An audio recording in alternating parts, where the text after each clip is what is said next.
I'm Bob Bolton from the University of Alaska Fairbanks, and this is Alaska Voices, a place for communities to connect through conversation in order to build a better tomorrow for Alaskans and the world.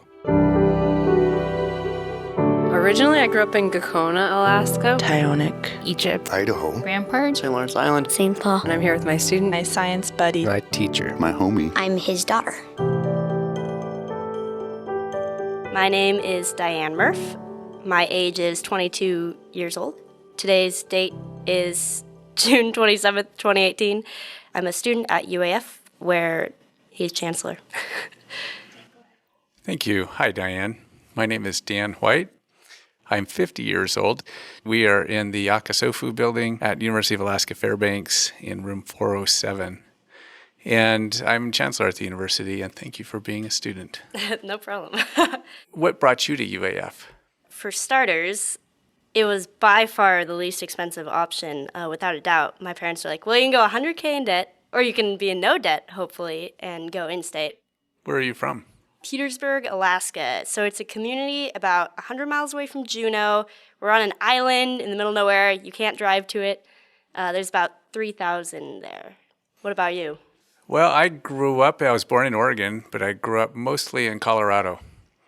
And my dad worked for a mining company in Colorado. So that's where I spent most of my time growing up, not all of it. But I will say that probably when you were 5 years old, I was in Petersburg working on the drinking water system there. It's one of the things I did as an engineer, as a we faculty. have great water, so You do have great you did a water. good job. What does a chancellor do? The chancellor is really the CEO.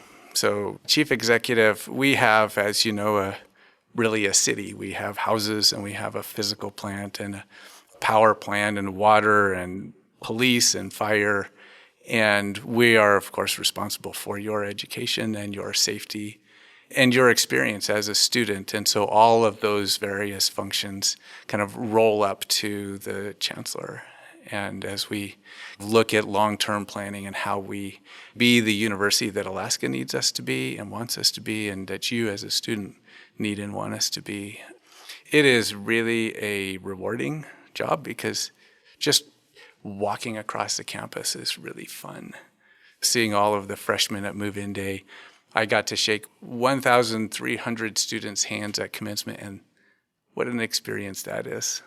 Did you walk across the stage at commencement this year? I did, and you probably don't remember shaking my hand, but I don't remember shaking yours either, so it's probably, wow, that's a lot of hands. Yeah. Well, everybody said this is going to be really hard because your hand gets tired and your back gets tired, and when it was all done, I thought, is that it? Keep them coming. Yeah, that was so much fun. So was it a hard transition coming to UAF right in the middle of the state from that coastal life? A little bit. It is really weird going from classes of 10 to 20 in my high school to, my chemistry class, I think was like 150 kids. And you're like, that's the size of my whole school, if not bigger. Yeah, it was challenging because it's very dark. Also, a big shift is high school classes and college classes, at least for me, we're not the same caliber. In high school, I maybe had an hour of homework, and I came to college, and I tried to apply the same reasoning, and I almost actually flunked out. It was really tough. Did you know as a high schooler that you wanted to be a scientist or an engineer? Yeah, I'd say so. The nice thing about it is you ask a question, and it's like solving a mystery, and you kind of adopt it as your problem that you want to solve, and you go in every day. Like right now, I'm working on a concrete and an asphalt project, and it's great because every day you kind of work towards a bigger goal, but you also make little achievements along the way, and it's very, well, not to be punny, but it's concrete, today I broke this cylinder, today I tested this, and you're working towards your greater goal. Any other experiences in college, outside of college, that you'd like to share? A great thing about UAF is you don't have to just stick to civil or just stick to mechanical or whatever your degree is. And I saw this presentation my sophomore year of this biology professor, and I was like, oh, that's really cool. And I'm not kidding, a year later I emailed her, and she didn't know who I was, but I was like, oh, do you need like a student researcher? I think your stuff is really cool. And she emailed me back and was like, let's meet up. And then we met up. She's like, oh, let's write a grant, you can do a project. And then, so I did do a project, and I won a research award actually for it at the URSA Research Day. And I guess that's the great thing is you can be whoever you want to be. That really meant a lot to me that, I kind of stuck out like sore thumb, like, oh, I really like concrete, but I did this project that's in biology. So you've been here at UAF for as long as I've been born.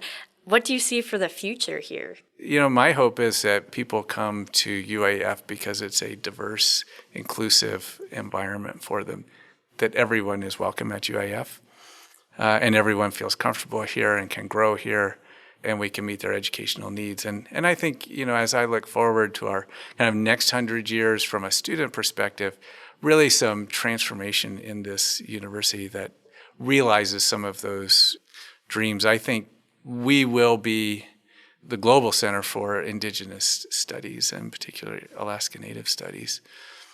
We currently are the world leader in Arctic research. No other university, and really no other federal government around the world does more research on the Arctic than University of Alaska Fairbanks. And, we have the ability to kind of take that to the next level and really look at big challenges, health as a big challenge for Alaska. So lots of room to grow and lots of opportunity. What would you like to see UAF be in 5 to 10 years? Oh, boy. Well, I guess I do have a little bit of stake in this, or at least my family does. My younger sister chose UAF and will be starting the civil program in the fall. Maybe a little more support in those first 2 years, actually. I know that, that's very nitpicky. Overall, I'm very, very happy with class sizes. I've had professors email me back at like Saturday at 10 o'clock. It's incredible. There's no way I could have made it if it weren't for all the people I was with in these classes where they text me back, oh yeah, I figured out this homework problem, and they're helping me out with labs. We got Google Docs going. But before you make those connections, it's really hard, and sometimes you feel like, you're failing and you're the only one. And without a doubt, people are what helps me move forward. Keep on doing what you're doing. Yeah, pretty happy here at UAF. Well, thanks for choosing UAF. Alaska Voices builds bridges by creating a space where community members, friends, policymakers, and scientists can share stories and place-based knowledge. This project was developed in partnership with StoryCorps and was funded by the Alaska Climate Adaptation Science Center. Additional funding was provided by the University of Alaska Fairbanks Chancellor through a generous gift from the Bentley Family Trust. If you are interested in more conversations or information, please visit our website at alaskavoices.org.